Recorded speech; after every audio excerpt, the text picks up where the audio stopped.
Welcome to Mission Business, a podcast about good business for those in the business of good, presented by your Part-Time Controller, LLC, also known as YPTC. My name is Jennifer Alleva, the host of Mission Business and YPTC CEO. In this episode, I speak with Lauren Cristella, President and CEO of Committee of 70. Lauren is the first woman to hold this position in the nearly 120-year history of this nonprofit and nonpartisan organization. Committee of 70 combats corruption and promotes political civic engagement. And now, my conversation with my friend, Lauren Cristella.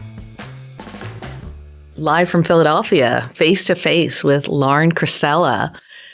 How you doing? Thanks so much for having me. I'm doing really well. You and I go way back. We were at Fells together when I taught at the Fells Institute of Government at the University of Pennsylvania. You worked there. We put together the Women in Nonprofit Leadership Conference in Philadelphia for 3 years. We were partners in crime with that. It was great times. Before COVID. COVID. That's right. That's right. And now you're a client of ours at the Committee of 70, client of your part-time controller. So this is such a great, long-lasting relationship. I'm so excited to interview you today. Thanks so much. I'm thrilled to be here and excited to share all the good stuff happening at 70. And first of all, congratulations on becoming the CEO of Committee of 70. How long has it been? I got the promotion back in June, so we're going on 6 or 7 months. Okay. I can't wait to pick your brain because, as you may know, I'm taking the role of CEO at YPTC. Yes, congratulations. Thank you. March 1st. Today is February 19th that we are taping, but March, just a few weeks. So we'll have to compare notes, and I'm looking forward to networking with you, us fellow female CEOs. I think it's a little easier ascending internally than coming in from the outside. I guess there's pros and cons for both. But, yes. Yeah. I mean, I think it's a similar path. We both are succeeding men, long time in the position. So it's a similar trajectory. So we'll have a lot of things in common to talk about. So let's talk about the Committee of 70. Tell me what the Committee of 70 is all about. Sure. The Committee of 70 is a 120-year-old nonpartisan nonprofit with bipartisan support dedicated to helping voters vote and then also advocating for reforms that make our government more efficient, effective, and accountable to the public. Great mission. I mean, you've been really on the forefront of voter registration and also drawing the lines for voter boundaries, I guess. I know I'm using the wrong terminology, but you can let me know. So tell me about the specific programs that you have at Committee of 70. Yes, you're thinking of our statewide redistricting program, Draw the Lines. Mm-hmm. Yep. And that was really successful going back from maybe 2017, 2018 through the new maps. And we're actually starting that work again, preparing for the next round of maps that we'll have in 2030. Basically, the Committee of 70 focuses on a few different major initiatives. One is our youth civic education programming. That's our investment in the future of democracy, right? Civic education has basically not been a priority for at least 30 years in the United States. And we really are seeing the consequences of that, right? So we knew, especially after the good work that we did in Draw the Lines statewide, working with teachers in high schools and middle schools and colleges across the Commonwealth, that we had a great base to launch this civic education programming. So we have election curriculum for high school students and middle school students. We start with kindergartners as early as 5-year-olds, really teaching them about what it means to be a member of a community, right? What's your first community? Your family, and then it goes to your classroom, and you build out until you're a citizen of your nation. And those skills of citizenship are so important to start early. So we've got a fantastic curriculum that does that. We have a mock election program. We engage 17-year-olds around serving as poll workers. In Pennsylvania, you can be 17 and serve as a poll worker. And in a lot of places, we've done some advocacy work to make sure that schools are counting those hours served towards the service hours a lot of schools need for graduation or require. So that's our youth civic education programming. We also work with business leaders and nonprofits to promote a culture of voting within their organization. There's a ton of research that shows that employers are still trusted messengers at a time when there's a lot of misinformation and disinformation. Asking people who they trust, their employers often end up high on that list. So recognizing that, and Committee of 70 has long had terrific relationships with the business community in the greater Philadelphia area, we want to use that network to share our nonpartisan resources so that every voter can be informed when they vote with confidence, and just have what they need, right, to make sure that they can successfully cast their ballot. So working with all of these we're up to 165 partners across the state. Wow.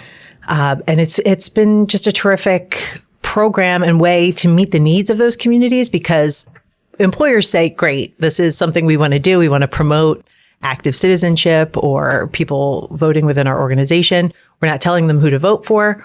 But other than that, we don't know what we're doing, right? So we come in with a full program that makes it very easy for them to share this information and promote that culture of voting in their organization. Oh, wow. How do businesses and nonprofits get involved, become a partner with Committee of 70? Yep. They email the Committee of 70 at our bettergov@70.org. Tanisha Beju is our new program director. She spent 13 years in the classroom and is just a remarkable educator. And now she's working with the public, right? So partnering with all of these organizations to give them exactly what they need. We can tailor those resources to meet each organization where they are on that ladder of civic engagement. So it starts with just a commitment to share, hey, an election's coming up. Check your voter registration. Here's the deadline. Here's 70's nonpartisan voter guide. So you can learn about all the candidates on the ballot and the offices and what they do. That's the bare minimum commitment. We create sample communications, all kinds of things that make that very easy.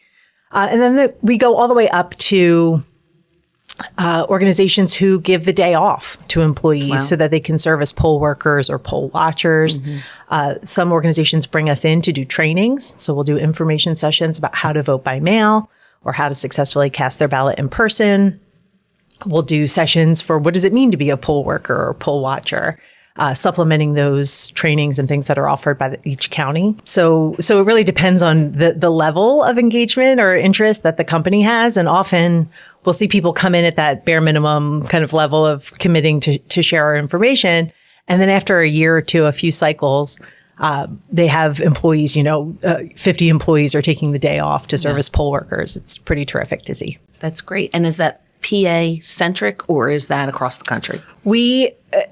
Our platinum resources are certainly for Pennsylvania, but we acknowledge that obviously a lot of these companies pull employees from the region and some are national, right? So we make sure we provide good information on how to cast your ballot, what the deadlines are for any state in the nation. This program's called We Vote. So in this organization, we vote. It's kind of a statement of values. Oh, that's awesome. Switching gears a little bit, I want to go back to the conversation about leadership and being the leader of a nonprofit organization and being the first woman leader at the Committee of 70 in its entire history, 120 years. Yes. What's that like?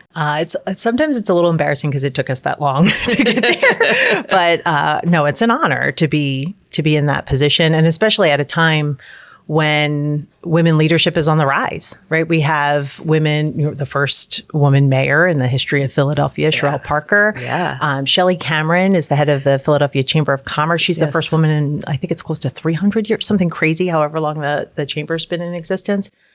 Our first, Speaker of the House in Joanna McClinton. And it's just an incredible time for female leadership. And I'm kind of humbled to be mentioned in the same breath as a lot of those women. I'd love to hear about some of the women that were important in your career, somebody that helped you become the leader that you are.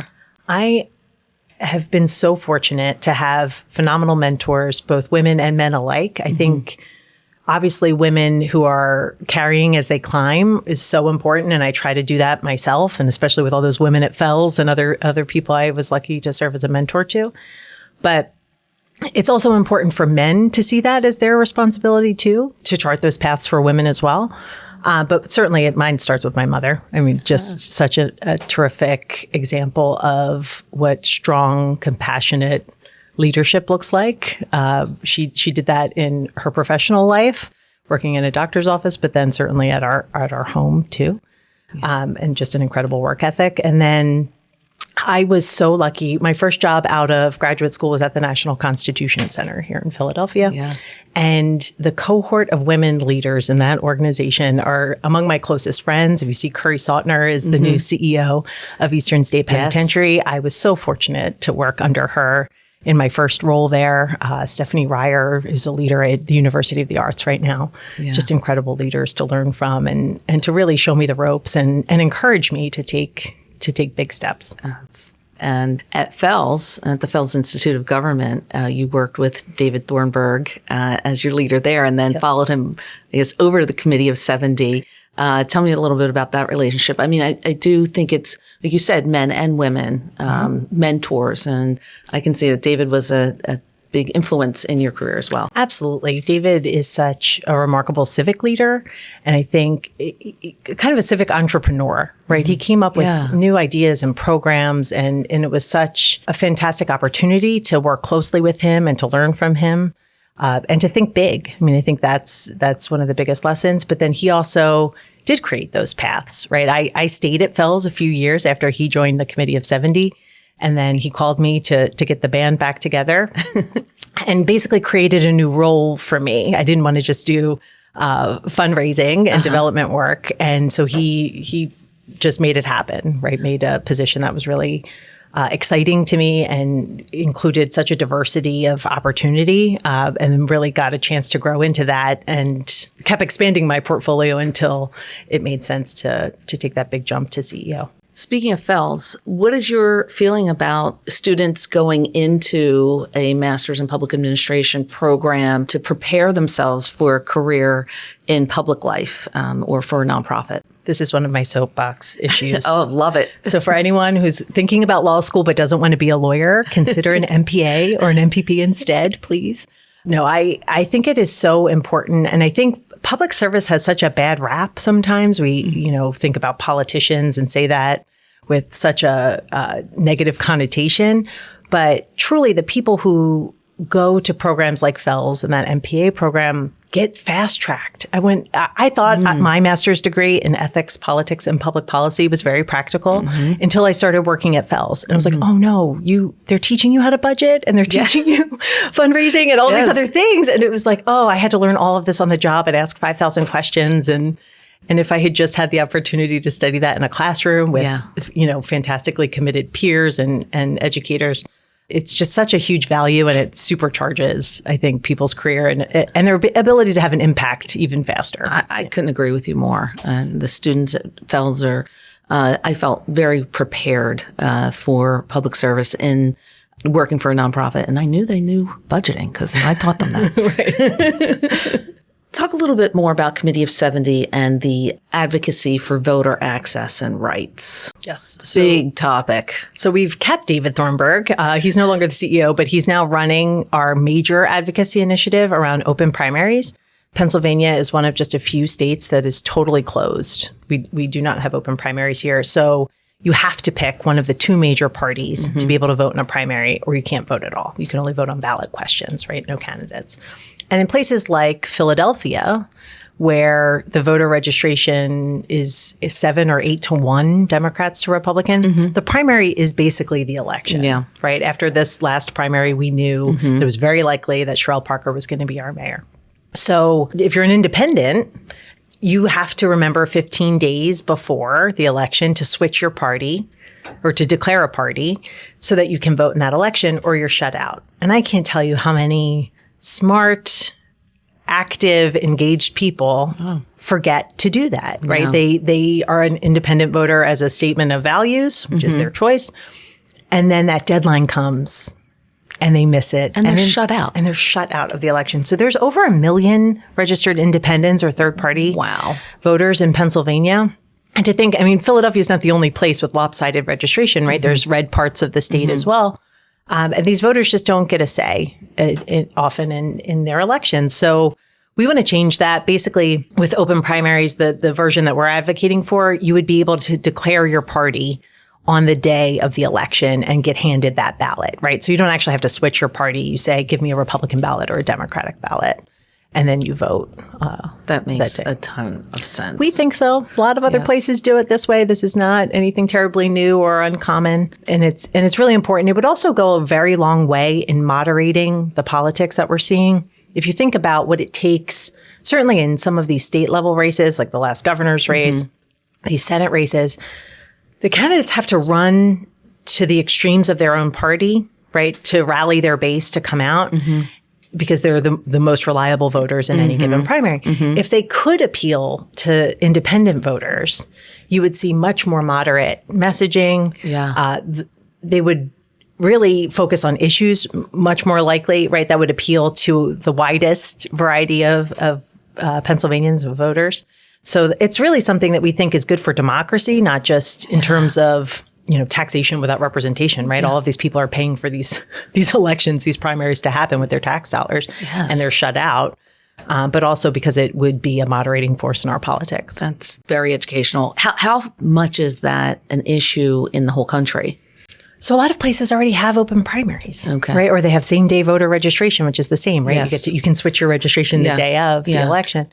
So we're really just one of a handful of states right now that has this totally closed system. Do you think it's going to turn around? We're trying very, very hard.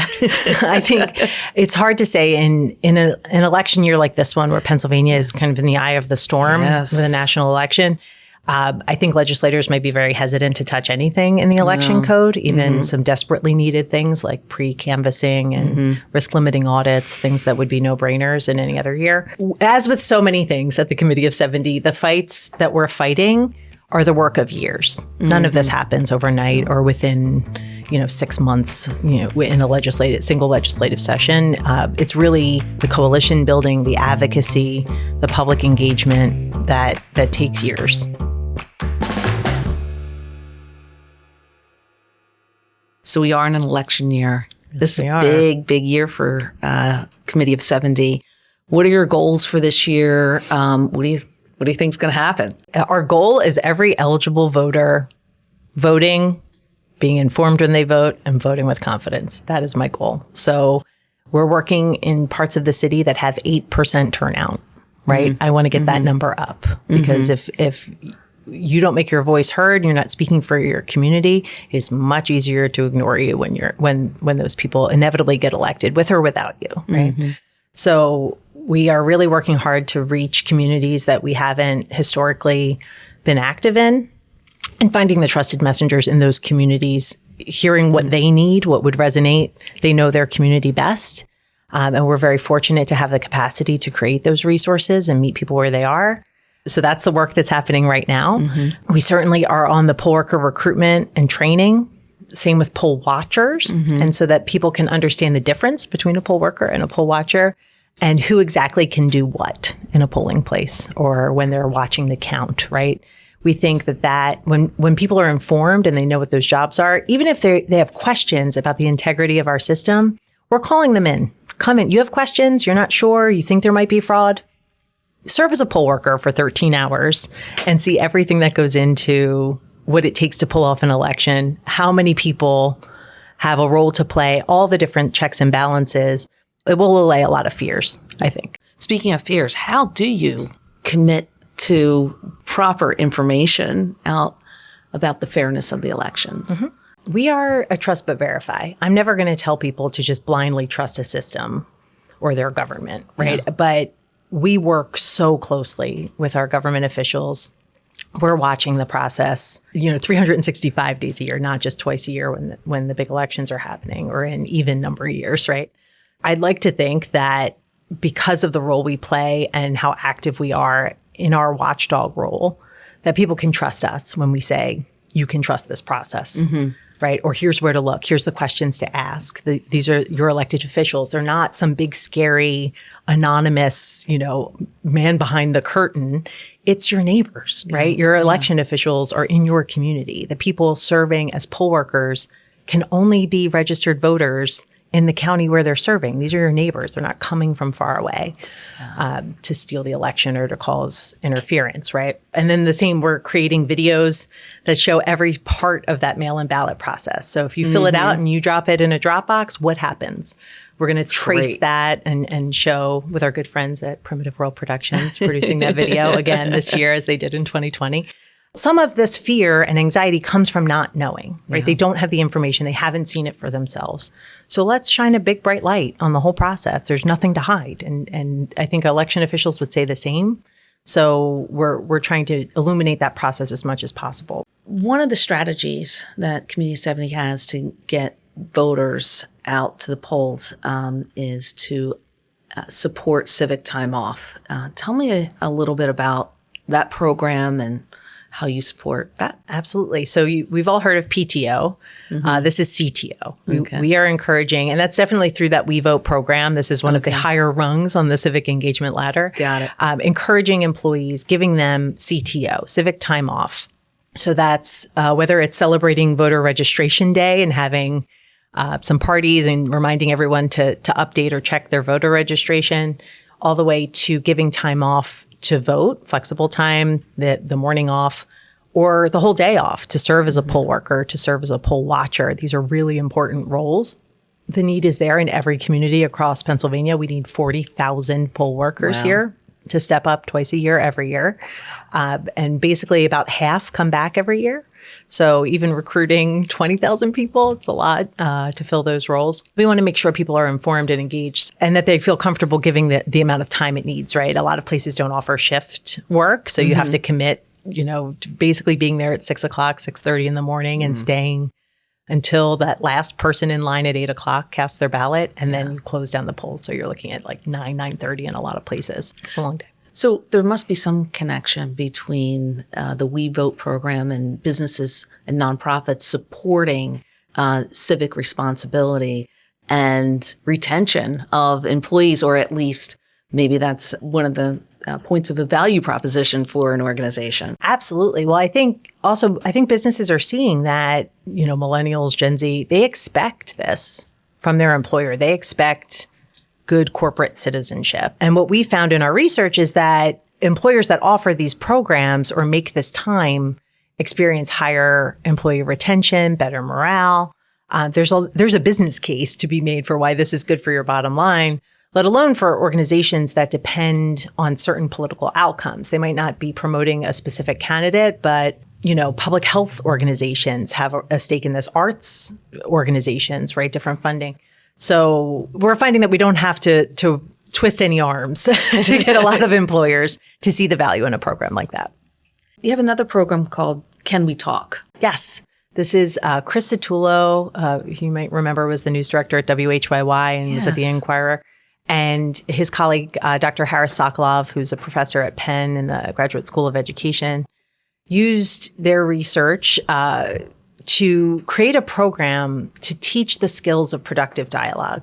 Something that we've certainly noticed, right? It's easier to be in your own bubbles and not engage with the other side.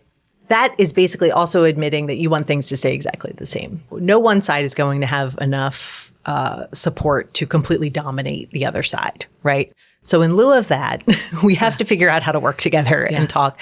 And it's a skill. It's not, it doesn't come naturally. I don't know about you, but when I'm in very contentious policy discussions or things like that, sometimes you just think, I'm going to keep my head down. I'm not going to say anything. I'm Agree. I'm going to make all these value judgments about the other person and keep my mouth shut. But this really does go back and teaches all the different skills, how to approach the conversation, what active listening looks like, engaging in dialogue, not with the intention of necessarily convincing the other person to change their opinion, Love it. but just finding where are those areas of common ground and how do we move forward, right? We're not going to agree on every single thing, but let's find that shared value, that shared strategy that can bring us together and march us forward so we're not stuck in these terrible patterns we're in right now. Yes. And where do you find your audience to participate in the program? As with a lot of things, we start with mandatory fun. So we go to schools that require their students to participate.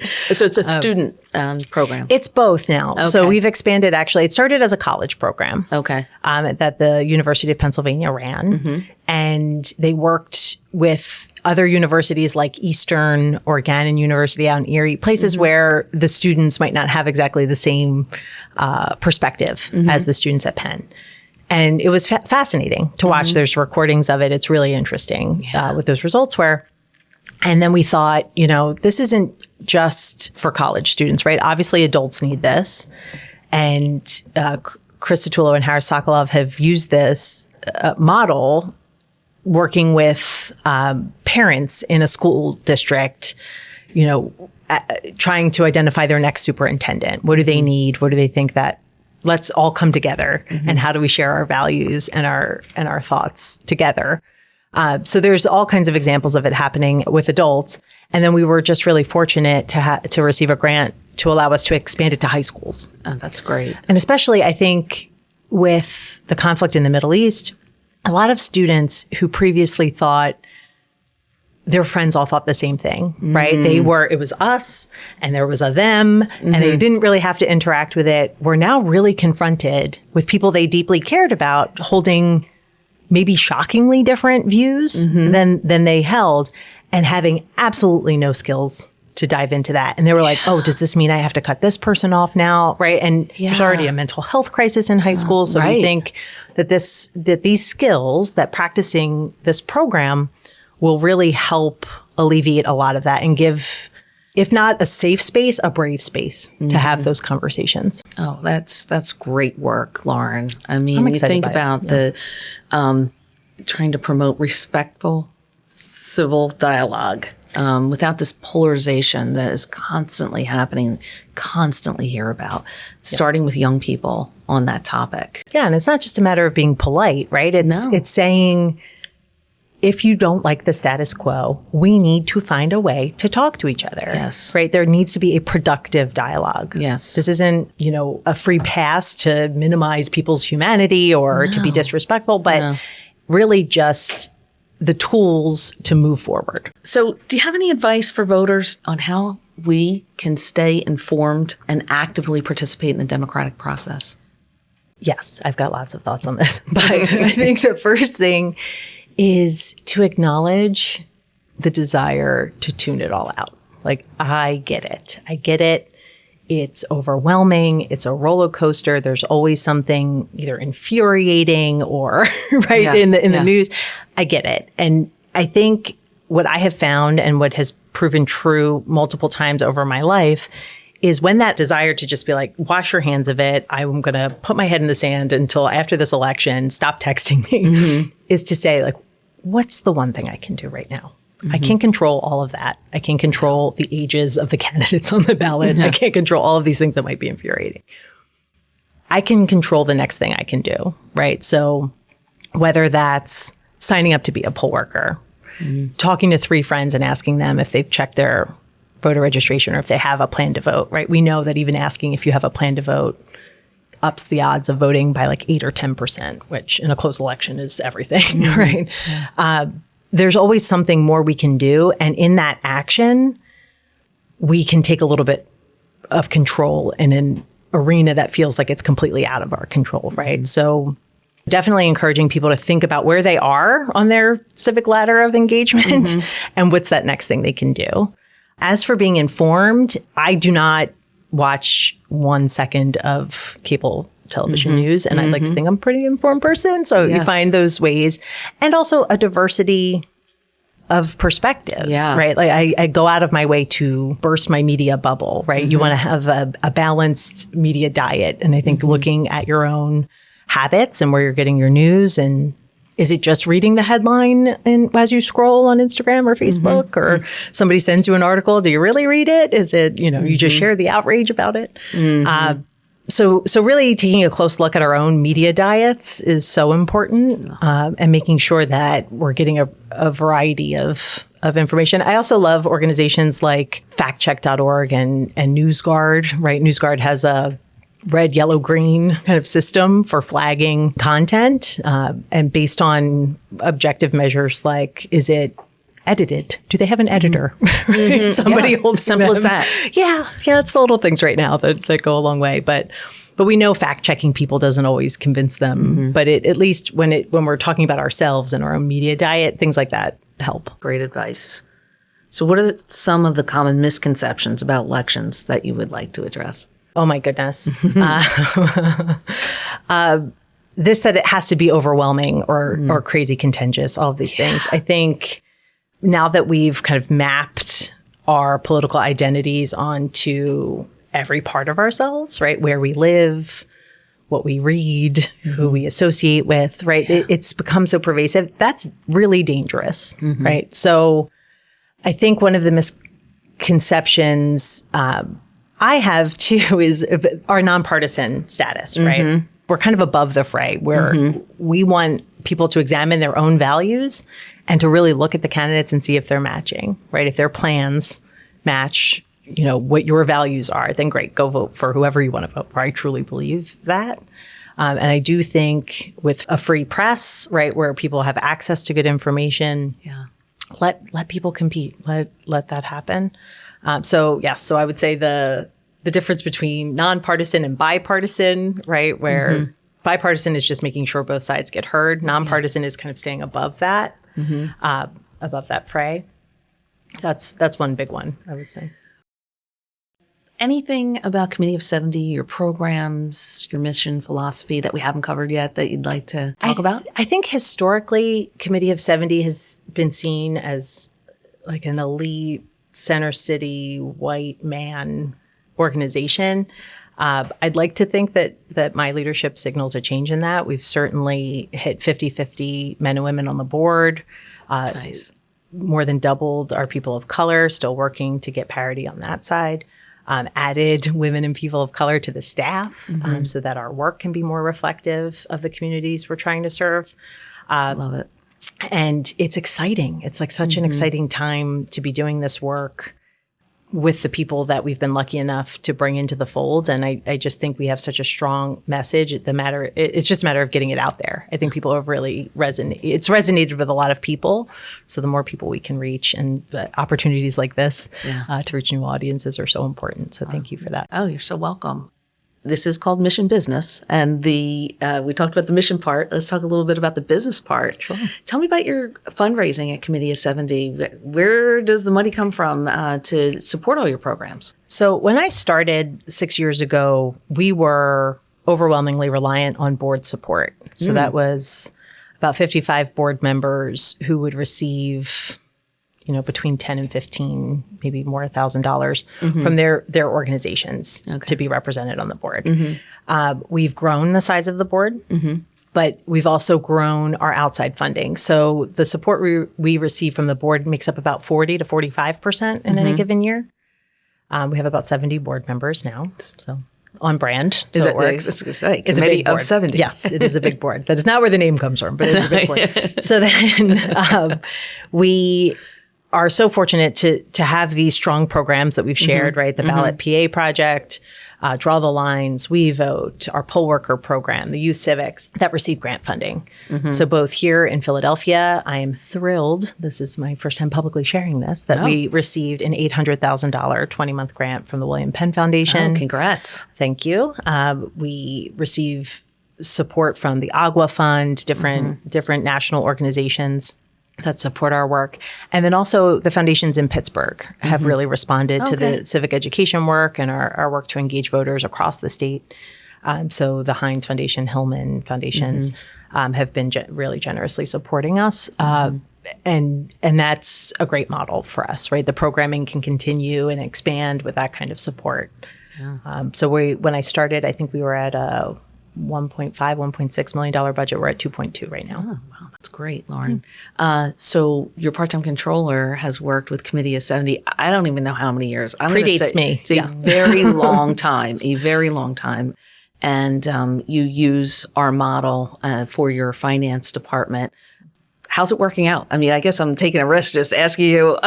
No, it's fantastic. That was one of the things that I loved. And I think our CFO was surprised, but I wanted to be in the finances and see how the reporting was going and what the balance sheet looked like.